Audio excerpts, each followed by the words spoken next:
Once again, there will be different bodies in the pool as there are different boats in the water. And they will all require different amounts of propulsion. They'll have different buoyancy and different power. Sometimes you can change the power of the athlete. It's very difficult, if not impossible, to change the build of the athlete or the buoyancy of the athlete. So as a coach, you must have skills to develop minimum resistance, torpedoed position through the water, as we see in this breaststroke shot. Breaststroke's the least efficient, and you really have to work on maximizing efficiency, minimizing resistance. This athlete is practicing breaststroke kick, fingers on the bottom, thumbs on top, working on distance per stroke of the kick and minimizing resistance by keeping the hips high, the shoulders on the surface, and get great acceleration feet first through the full extension of the kick. This is breaststroke kick without a kickboard.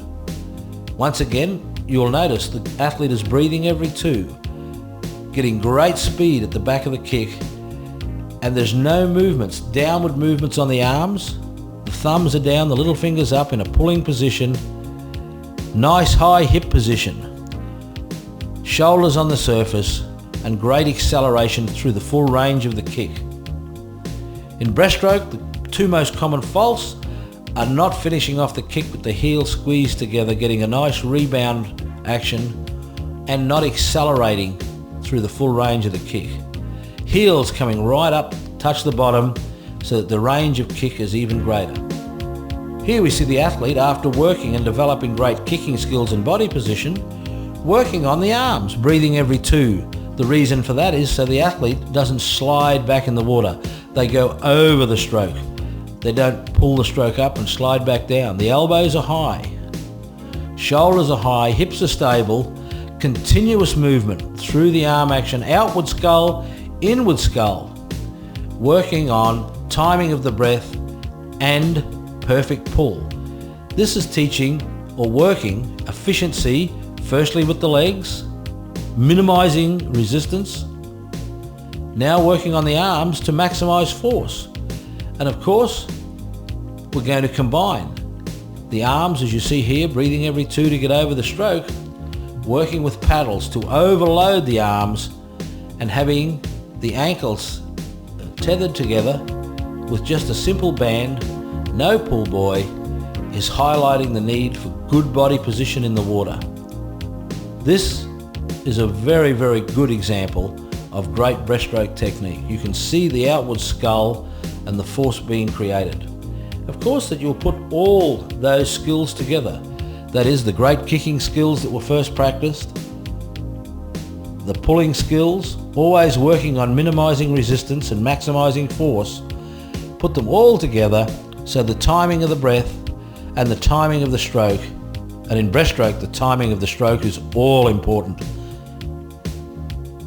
The breaststroke arms and breaststroke legs must fit together in unison so that there's a nice fluid, smooth movement through the water. Practicing the arms, practicing overloading the arms, and then putting it all together, practicing the kick. These skills in breaststroke quite often are trained much more than they are in the full breaststroke stroke. That is, in breaststroke there is a lot of kick and pull done at training independent of the full stroke. And the full stroke must always be practiced with perfect technique. Breaststrokers, as a general rule, require more coaching and more coaching supervision, mainly due to the fact that it's the least efficient of all the four strokes. The reason for that is that it can't work that center line position through the chin to the belly button with the arms. Here we see the athlete practicing a head position with a tennis ball under their chin, holding the tennis ball on their chest to get the head down and the hips high, concentrating on continuous arm movements, high hip position, tennis ball kept between the chin and the chest. This allows a nice straight line through the spine to lift the hips and have good stable hips and allow the greatest application of force of the hands against the water. Here we see that head position maintained and the pull being practiced with a tennis ball in each arm. The reason for that is that the athlete has to press outwards and downwards for that initial scull in breaststroke, and on the in-sweep, the tennis balls are forcing the athlete to accelerate through the in-sweep and maintain feel of the water. You can see the tennis balls there. This forces the athlete to press down and out on the hands, getting a nice high wrist position. Another way of practicing great breaststroke skills, and we call them sinker paddles, that is just a normal fishing sinker with a band through it flattened out, and the sinker is held loosely so that the athlete must press against the sinker, but the sinker will tend to want to move away from the hands. This initially will be very hard for the athlete to overcome, and here we see an athlete practicing this for the first time. And the athlete must then, by pressure of the hands, keep the sinker against the ball of the hand and keep the pressure against the water and the sinker by having fluid and continuous arm movement.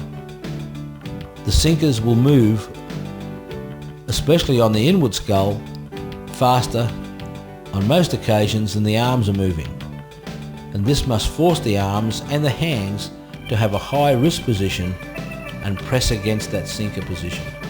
So there are two different types of paddles where you can practice in breaststroke, tennis balls, to work on great acceleration.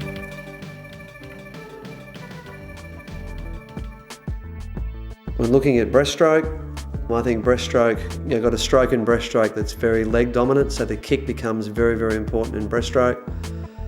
I like to see a relatively narrow whip kick. Great ankle flexibility is needed in the breaststroke kick. As the feet recover, I like to see the feet coming up behind the ankle, so they're coming up in a straight line, minimising drag. When the feet get to the top point of the kick, great ankle flexibility is needed for the feet to turn outwards. And what swimmers are trying to do in the breaststroke kick is collect as much water as they can from the inside of the foot, along the inside of the bottom part of the leg, and they're trying to accelerate that kick back in a whip manner. And it's very important at the end of breaststroke kick that the feet come together with the toes pointed. The arm stroke in breaststroke consists of a couple of different things. The first thing, once the swimmer is in the base position, is for the hands to press out towards the side of the pool. That part of the stroke is called the outsweep. And from there the hands rotate inwards. And it's at this point of the stroke that quite a bit of acceleration is needed. And the hands recover together. And it's important when the hands recover together that the swimmers are in a streamlined position.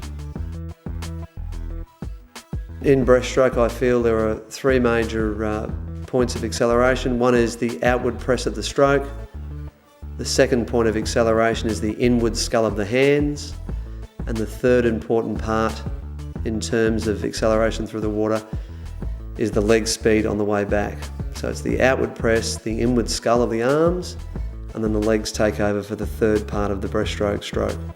In terms of breathing in breaststroke, I don't like to see excessive head movement in breaststroke. It's simply a matter of the head rising and falling very naturally within the stroke.